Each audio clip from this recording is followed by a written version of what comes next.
this is the final JMC review of the year. So, in light of New Year's, I thought I'd review a movie that has a New Year's theme. The 1994 anthology film, 4 Rooms.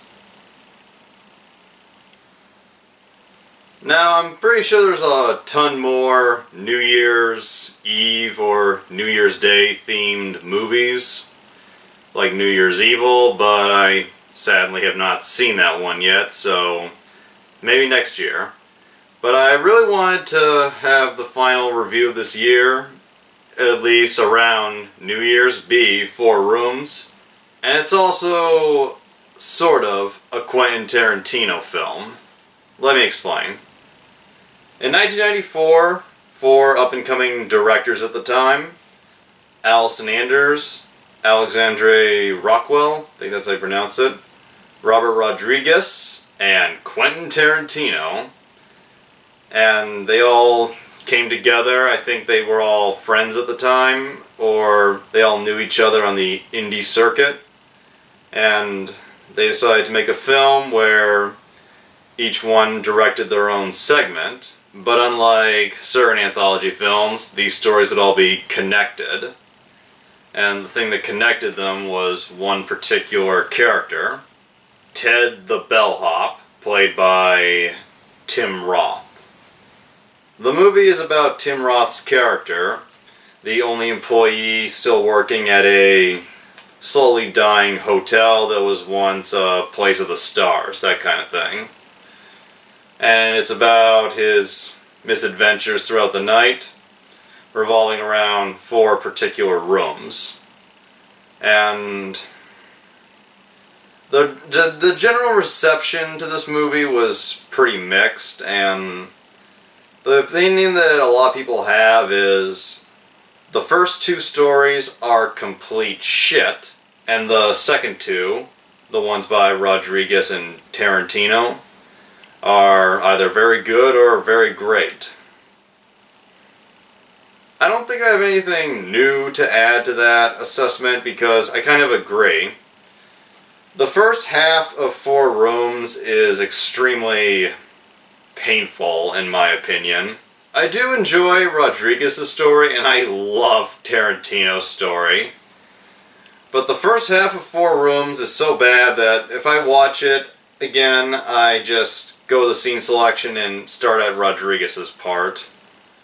A general opinion that I share is that while it's cool that these 4 directors collaborated, each director has their own particular style. Like, Rodriguez and Tarantino have collaborated many times, and even though they work very well together, their styles are very different. A good example is the movie Grindhouse, with their 2 films they made for the recreation of the double feature era.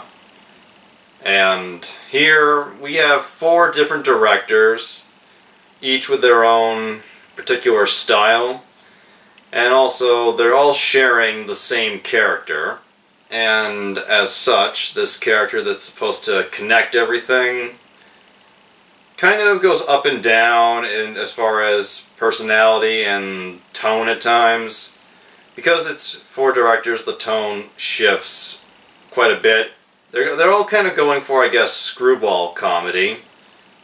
And I think Rodriguez is the best at making screwball comedies, and Tarantino, while he loves it, he's able to... His story is the one that has the most class, I guess, to it, but still is able to be pretty raunchy and pretty funny. Allison Anders and Alexandre Rockwell, I have not seen anything that they've done other than their segments in 4 Rooms, so I don't know if they actually are good at writing and directing when they're not trying to stick to a certain format because they're working with everybody else. But here, I don't want to be too mean. I generally don't try to review films that... I don't hate this movie, I just hate the first half. But their segments are just fucking terrible. And even then, I can't put all the blame on them. While it's the different writing that leads to a lot of uneven tone shifts, the worst part of Four Rooms, in my opinion, and this is the sad part, is Tim Roth. I think Tim Roth is a very good actor. He's been excellent in everything I've seen him in. But in Four Rooms, I think of everything I've seen him do, this is his worst performance. I mean, holy shit is he terrible in this. And when I watched Four Rooms for the first time, I didn't think it would be as bad as people had said. But when I watched it, the main thing that really stuck out to me was just how fucking awful Tim Roth is. Even in the good stories, he is really bad. And he does have some good moments in those stories, but overall, maybe he's just trying to play the character for each segment with the idea that was originally pitched to him. He's trying to keep it consistent, but with each different director, consistency just isn't a thing. It's hard to describe just how bad Tim Roth is in this. He is so over the top, and he just mugs for the camera so much. I mean, not that other people don't do it, but his over the top mugging is just really something to be seen. He's just so goofy, and he exaggerates everything he does. I mean, let me put it this way. Jim Varney in the Ernest movies didn't mug this much. And the voice that Tim Roth does in this, he's British, and the character is British. But the voice he goes for, it's a different accent than his own, and my friend Mike, and we just watch him, we both agree, what the fuck is he doing in this? He's very annoying, he's very loud, he's unlikable.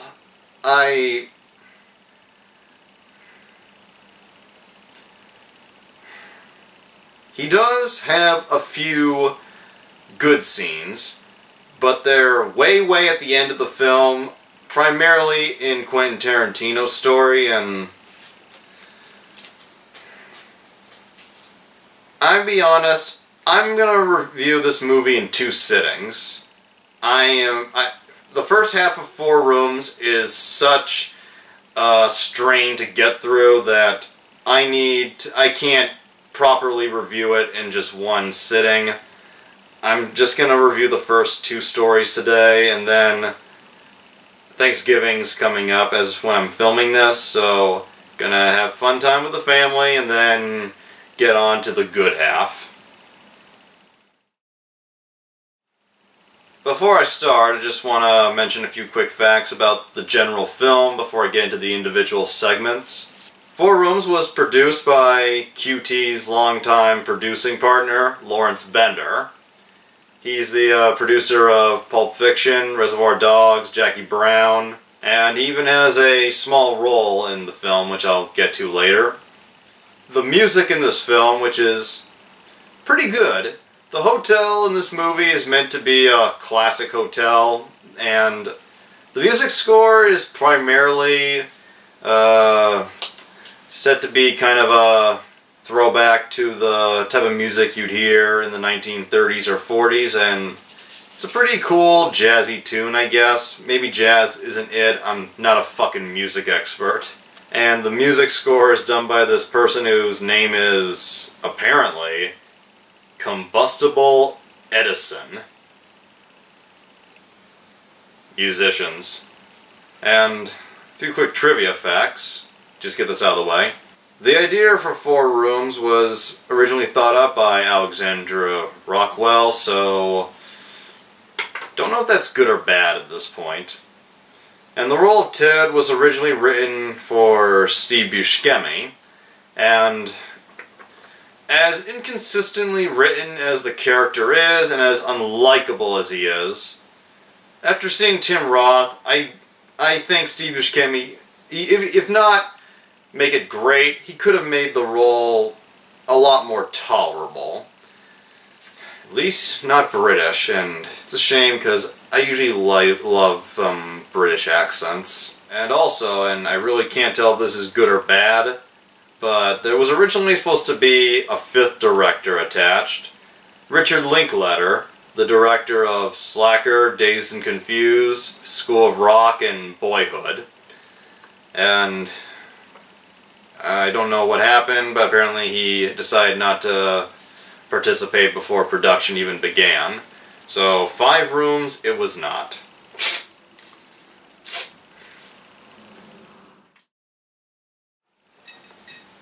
Okay, before I get into the bad segments, I'm gonna need a little Orange J and vodka.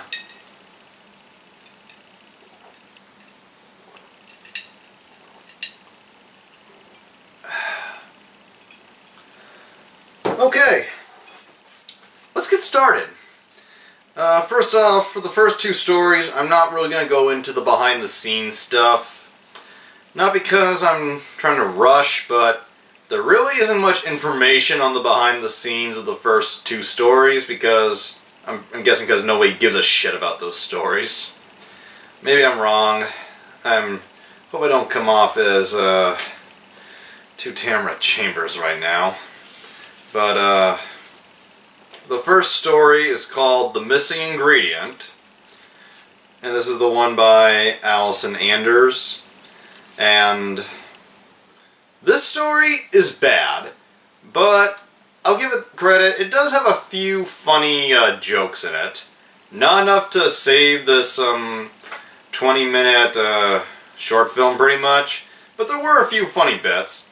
The overall plot of The Missing Ingredient is that a coven of witches come to the hotel and they're going to perform a ritual to resurrect their goddess, who they call Diana. And all the ingredients are a bunch of bodily fluids, breast milk, virgin blood, tears. And the one ingredient that they don't have is semen. Yep. And the funniest line from the first segment that is probably the most quoted for anyone who is a fan of 4 Rooms is when this witch named Eva, played by Ione Skye, she's like,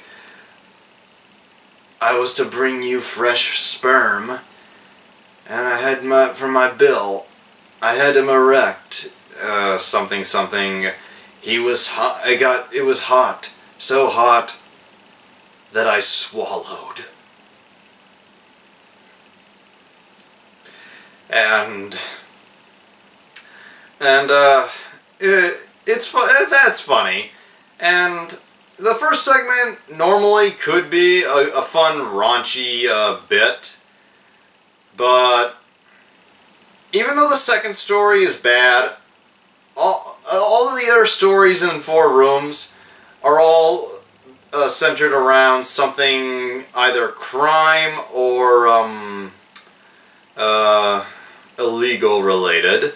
And this first story, which is about witches and magic, it feels really out of place in the rest of this movie. Like everything else, even the ones that were really exaggerated, kept to taking place in the real world, and then we got this story involving witches, and for the first half,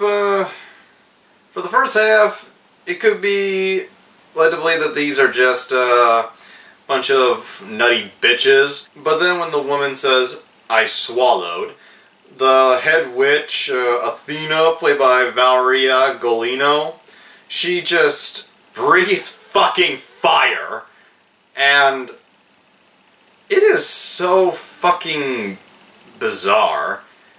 And maybe that's the intent, but it's bizarre in the wrong way. It just doesn't match the rest of the film.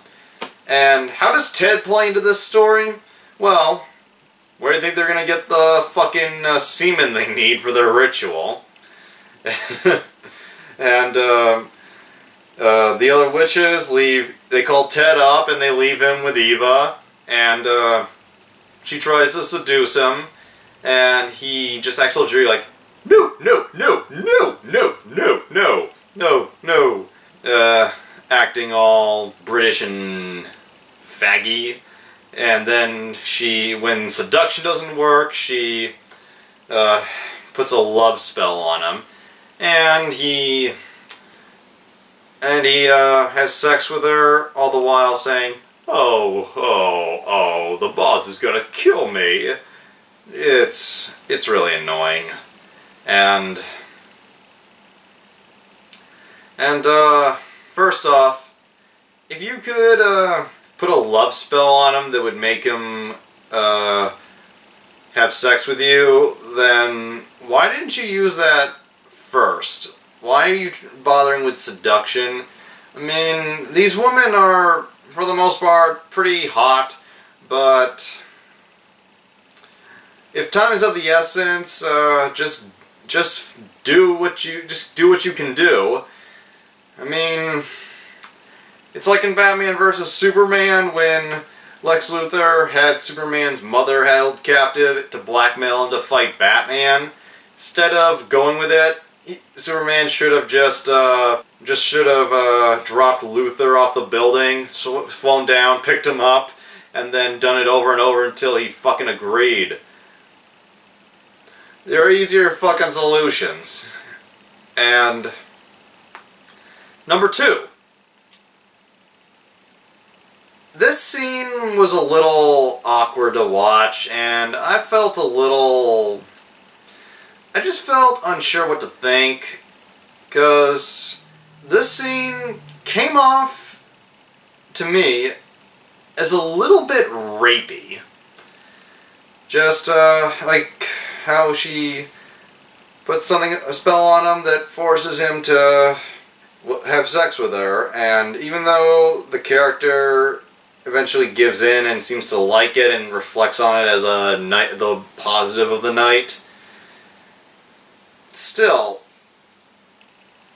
it just came up as a little date rapey. And I'm not against rape scenes being played for comedy. There are some that are actually pretty hilarious, but they need to be well done and execution-wise, and this part just felt lazy and stupid, and I hate to go to the double standard room, but that's all I could think when I watched the scene. Boy, this feels a little bit rapey, and would have been so goofily played if it was a wizard doing this to a woman. I don't know. It's hard to tell with fucking movies these days. And after the witch date rape, the coven successfully brings their goddess, who they call Diana, to life. And once again, this magic shit is really out of place with the rest of the film's semi-real world reality. And when this Diana character, who is played by Amanda de Cadenet, Cadenet, she rises out of this cauldron from apparently nothing, and when she appears, what does this goddess look like? She looks like a slutty high school senior with the most obvious blonde hair dye job ever. The first segment is just all over the place, and it doesn't know if it wants to be screwball and raunchy, or because some of the actors give surprisingly serious performances. It's just a fucking mess. And all the witches in this segment, they are just written as unlikable, bitchy women that laugh and take pleasure in making the Ted character uncomfortable, and well, he's unlikable. This doesn't help them be fun to watch. Like this one witch, she arrives asking Ted where the room is. He tells her, she's like, "Oh, I know where it is." I just wanted you to know so you wouldn't bother with me. What a cunt. And, as for the rest of the cast, the other witches are named Jezebel, played by Sammy Davis. Yep, that's her name. She's a white blonde woman. And, Raven, played by Lily Taylor. And, this is also probably what Four Rooms is one of the things it's maybe best known for. One of the witches named Elspeth, E-L-S-P-E-T-H. There's this witch. She's a witch who wears a tight leather dress. Like, hugs her tits in all the right places. Shows just how perfectly shaped her ass is. And the first segment almost feels like it's just an excuse to show off TNA at times, because some of these witches get naked. Although, I don't know if that's the intent, because the director was a woman, and as far as I've read, she's straight, so I don't fucking know. I don't know what the fucking intent with this first story was, and the Elspeth character is played by none other than Madonna. Yeah, Madonna's upteenth attempt at being an actor, and there's not much to her character, and I guess she does okay. The leather she wears really shows off her figure in all the right places. So I guess that's the highlight of that segment. And her character hangs out with this goth-looking chick named Kiva, played by Alicia Witt, who is sometimes good, but in a lot of stuff I've seen her in, she's a passable actress. And these characters it's implied that they might be lovers, or they might be mother and daughter, or they might be both. Yeah, the film implies just how their relationship may be a little twisted. But the most memorable moment with Alicia's character is a scene where she takes her shirt off, and we see on her breasts that she apparently has duct tape on them. Or surgical tape, I don't know. She has black, shiny tape over her nipples, shaped like medical crosses, and all I can think is, ow. So, on a scale of 1 to 10, I give the first story 2. It's pretty bad. There are a few funny jokes, but not enough to save it. It's kind of like a sketch. It's like a raunchy sketch you'd find in the Kentucky Fried Movie that someone decided to add an unneeded 15 minutes to, so that's what you have. And just a quick mention, because everybody deserves credit. The cinematographer for the first segment is Rodrigo Garcia, and I guess the cinematography is okay, nothing spectacular. And it was edited by Margaret Goodspeed. It's okay. The editing and camera work's okay in the first segment.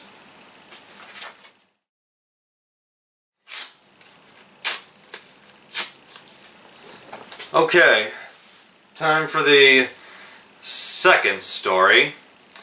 And this is... what I'm about to do is pretty stupid.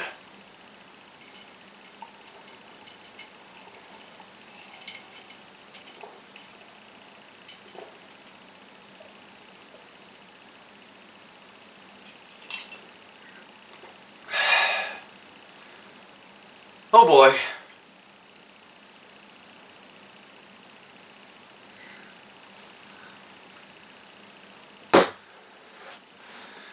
We're gonna talk about the absolute worst story in 4 rooms. That would be The Wrong Man.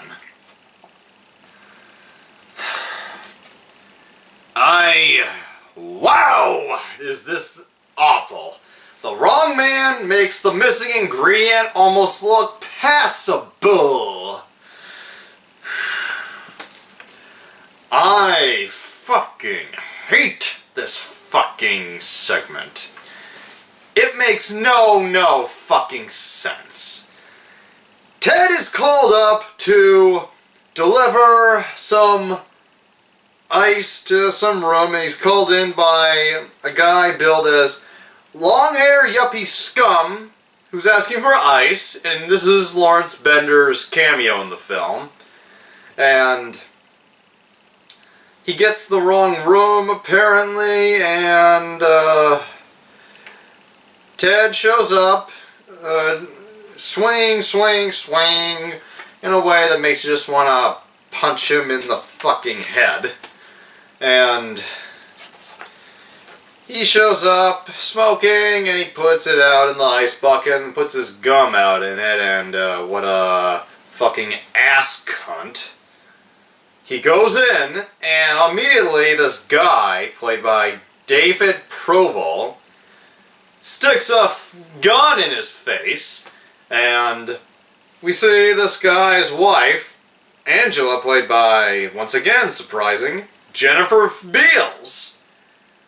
Actually, behind the scenes, this is one of the few things I know. Jennifer Beals and Alexandre Rockwell were married at the time they filmed this segment. And I guess it was that and her friendship with Quentin Tarantino that got her in this film. One can only hope that it was this movie that contributed to Beals and Rockwell getting a divorce. Because obviously this relationship was going to lead to even worse stuff for her. And the second story is so hard to figure out. The best I can manage, especially now that when I'm starting to lose focus, is the guy who points the gun at Ted at first thinks that Ted is a guy who's been fucking his wife, who he thinks might have been cheating on him. And as the story unfolds, it's hard. You have to really stay focused during this piece of shit segment. At the end, it's implied that this might have just been a sex game, and Ted, they were expecting another guy who, like Ted's, whose full name is Theodore, a guy named Theodore, to show up and participate. That's the best description I can come up with for the second story. The whole segment just plays out this type of comedy that I absolutely hate, which is misunderstanding comedy, where either both sides don't know shit or one side does and they don't fucking talk, and it leads to a bunch of shenanigans, and this kind of comedy really pisses me off. It's horrible.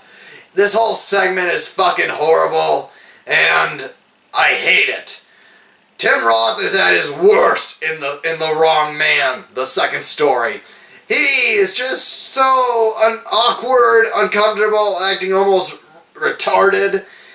And the David Proval character, it's almost like there was an entire couple of scenes before this that they just fucking skipped.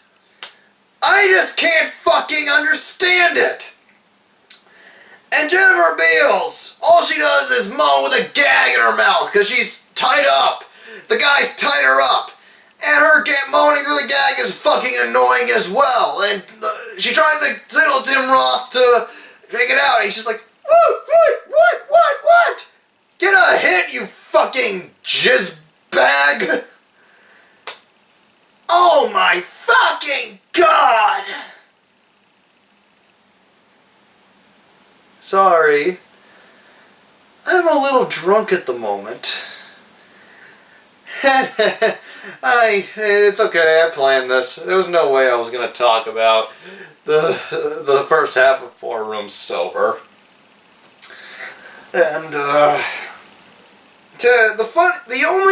only funny moment in The Wrong Man, the only moment that remotely got a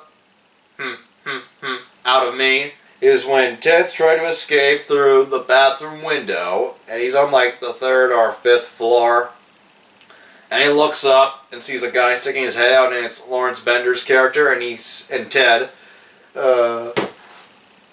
hanging out, half his body hanging out the window, positions himself and crosses his legs, and he's like, "Excuse me, sir, could you help me?" And Lawrence Bender then barfs.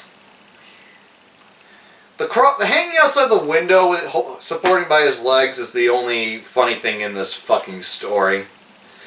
And the story ends with Ted slipping out, while Jennifer Beals tries to distract the husband, or she tries just... Her characters, every character in the first half is either not funny or just fucking, unpleasant, and she's no different. Oh, God. Oh, fuck.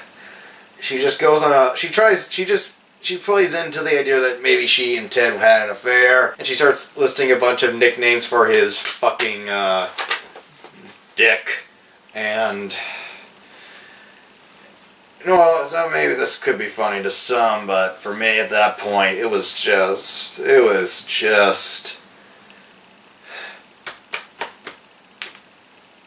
That's gonna hurt later.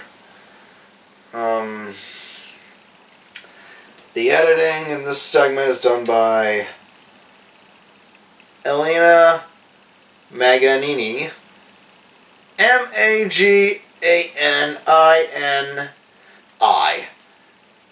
And the editing is fucking terrible. And cinematography is done by Phil Parmet.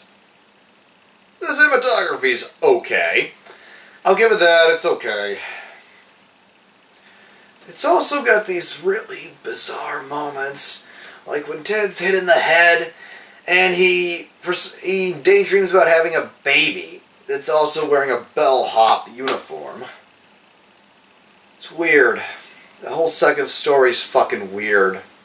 Getting raped by a cactus is probably less painful than the first half of Four Rooms. The first half's insufferable. The first story could arguably be fun to just make jokes about. Mystery Science Theater 3000 or Riff Track style.